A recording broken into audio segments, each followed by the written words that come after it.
अध्याय 6। योगी युञ्जीत सततम् आत्मानं रहसि स्थितः एकाकीयत चित्तात्मा निराशीर परिग्रहः।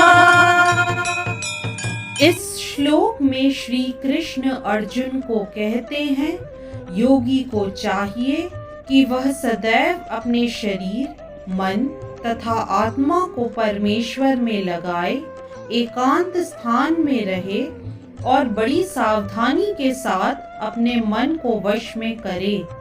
उसे समस्त आकांक्षाओं तथा संग्रह भाव से मुक्त होना चाहिए। यदि इस श्लोक का विस्तार करें तो कृष्ण की अनुभूति ब्रह्म, परमात्मा तथा श्री भगवान के विभिन्न रूपों में होती है। संक्षेप में कृष्ण भावनामृत का अर्थ है भगवान की दिव्य प्रेमा भक्ति में निरंतर प्रवृत्त रहना। किंतु जो लोग निराकार ब्रह्म अथवा अंतर्यामी परमात्मा के प्रति आसक्त होते हैं, वे भी आंशिक रूप से कृष्ण भावना भावित हैं, क्योंकि निराकार ब्रह्म कृष्ण की आध्यात्मिक किरण है और परमात्मा कृष्ण का सर्वव्यापी आंशिक विस्तार होता है। इस प्रकार निर्विशेषवादी तथा ध्यान योगी भी अपरोक्ष रूप से कृष्ण भावना भावित होते हैं। प्रत्यक्ष कृष्ण भावना भावित व्यक्ति सर्वोच्च योगी होता है, क्योंकि ऐसा भक्त जानता है कि ब्रह्म तथा परमात्मा क्या है। उसका परम सत्य विषयक ज्ञान पूर्ण होता है, जबकि निर्विशेषवादी तथा ध्यान योगी अपूर्ण रूप में कृष्ण भावना भावित होते हैं। इतने पर भी इन सभी को अपने अपने कार्यों में निरंतर लगे रहने का आदेश दिया जाता है, जिससे वे देर सवेर परम सिद्धि प्राप्त कर सकें। योगी का पहला कर्तव्य है कि वह कृष्ण को अपना ध्यान सदैव एकाग्र रखें।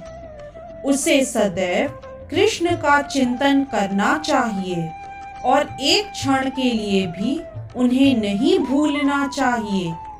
परमेश्वर में मन की एकाग्रता ही समाधि कहलाती है। मन को एकाग्र करने के लिए सदैव एकांत वास करना चाहिए और बाहरी उपद्रवों से बचना चाहिए। योगी को चाहिए कि वह अनुकूल परिस्थितियों को ग्रहण करे और प्रतिकूल परिस्थितियों को त्याग दे, जिससे उसकी अनुभूति पर कोई प्रभाव न पड़े। पूर्ण संकल्प कर लेने पर उसे उन व्यर्थ की वस्तुओं के पीछे नहीं पड़ना चाहिए जो परिग्रह भाव में उसे फंसा ले। ये सारी सिद्धियां तथा सावधानियां तभी पूर्ण रूपेण कार्यान्वित हो सकती हैं जब मनुष्य प्रत्यक्षतः कृष्ण भावना भावित हो, क्योंकि साक्षात कृष्ण भावनामृत का अर्थ है आत्मोत्सर्ग, जिसमें संग्रह भाव अर्थात परिग्रह के लिए लेश मात्र स्थान नहीं होता। श्रील रूप गोस्वामी कृष्ण भावनामृत का लक्षण इस प्रकार देते हैं। अनासक्तय विषयान् यथार्हमुपयुञ्जतः निर्बन्धः कृष्ण सम्बन्धे युक्तं वैराग्यमुच्यते। निर्बन्धः कृष्ण सम्बन्धे युक्तं वैराग्यमुच्यते। निर्बन्धः कृष्ण सम्बन्धे युक्तं वैराग्यमुच्यते।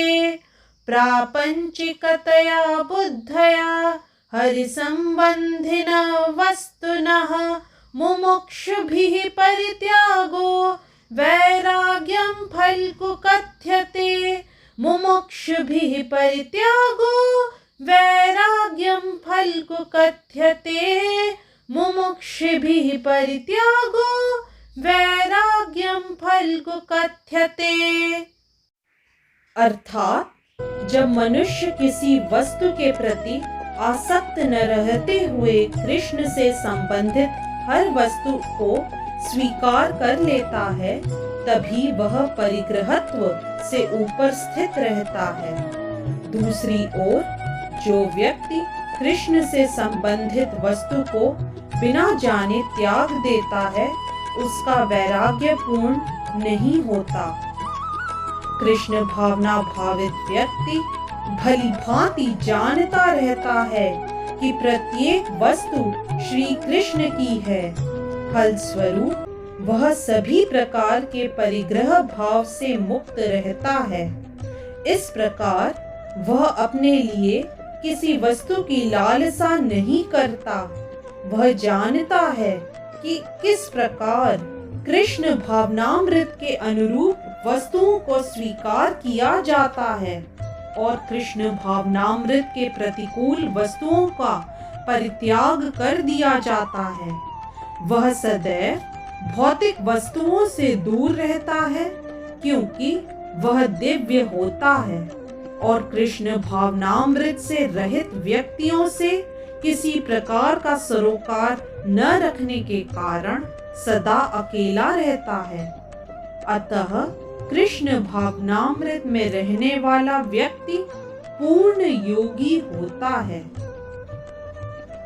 इस तथ्य के अनुसार मिस्टिक फेथ शब्द सिद्ध हुआ।